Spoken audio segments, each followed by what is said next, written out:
Во текот на вчерашниот ден во периодот од 11 до 16 часот, Министерството за внатрешни работи спроведе засилена акцијска контрола на територијата на Република Северна Македонија за санкционирање на прекршоци што ги прават пешаците.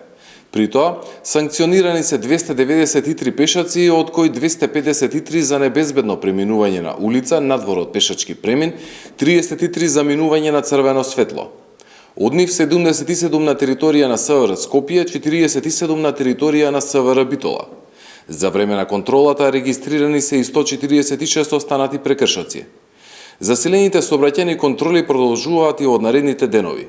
Апелираме до граѓаните да ги почитуваат сообраќајните правила и прописи.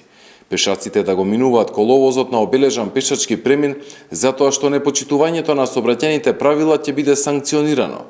Сите заеднички со почитување на правилата мора да придонесеме за побезбедни сообраќајници.